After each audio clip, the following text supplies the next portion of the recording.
हाय दोस्तों। तो आज विजयदशमी का त्यौहार है और जैसा कि आपको पता है इसे दशहरा भी बोलते हैं। तो दशहरा की शुभकामनाएं एक बार फिर से।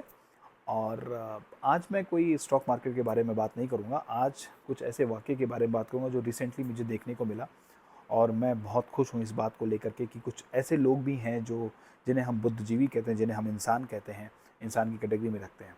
क्योंकि खबरें जो संसार में हो रही हैं, बहुत सारी चीज़ें हो रही हैं, कहीं रेप का केस दिखाई पड़ता है, ब्रूटली रेप, एंड कहीं पर जंग छिड़ी हुई है, बच्चे मारे जा रहे हैं, चीज़ें गड़बड़ हो रही हैं।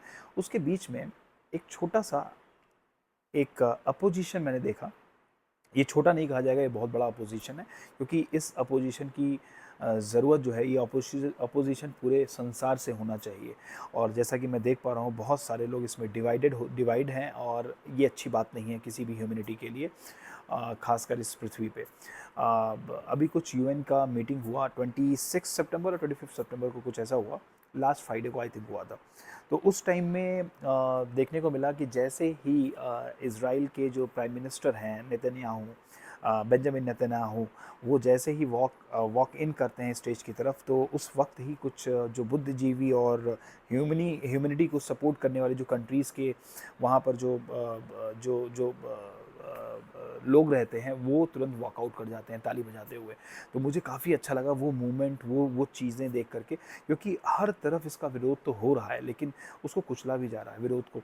और अपोजिशन को लेकर के बहुत सारी चीज़ें ऐसे आ रही हैं कि एक तरफ अपोजिशन हो रहा है, एक तरफ लोग उसको सपोर्ट कर रहे हैं। तो देखिए, मैं एक चीज़ बताऊं कि अपोजिशन हो रहा है, किस चीज़ का हो रहा है? अपोजिशन किसी कंट्री का नहीं हो रहा है, अपोजिशन किसी एक टेररिस्ट ग्रुप को लेकर के नहीं हो रहा है। ये अपोजिशन है जो वहाँ पर बच्चे, बूढ़े और नॉर्मल जो सिविलियंस मारे जा रहे हैं उनके लिए है, और जिस तरह से वहाँ भुखमरी है उसके लिए है। तो इसको सपोर्ट तो हर किसी को करना चाहिए, मेरे हिसाब से करना चाहिए। और जैसा यूएन में हुआ देखने को मिला, बेंजामिन नेतन्याहू का ऐसा फेस था, आप देखने वाला था कि उनको शायद ये फील हुआ हो कि शायद वो बहुत गलत कर रहे हैं, और ये सब डेफिनेटली आने वाले फ्यूचर में ये बहुत बुरा इम्पैक्ट छोड़ने वाला है। और जब उनकी बोलने की बारी आई तो उन्होंने सिर्फ यूएस को सपोर्ट करते हुए दिखाई पड़े, बड़े बड़े टैग लेके आए थे, उसमें क्वेश्चंस कर रहे थे, जो लोग बचे हुए बैठे थे वो उसको सुन रहे थे। अब ये देखिए, सबसे बड़ी बात, आप यूएस को सपोर्ट कर रहे हैं तो आपको स्टेज मिल रहा है। इवन आप जब ब्रूटली लोगों को मार रहे हैं तो भी, नरसंहार कर रहे हैं आप, उसके बाद में भी आपको एक स्टेज यूएन में मिल रहा है।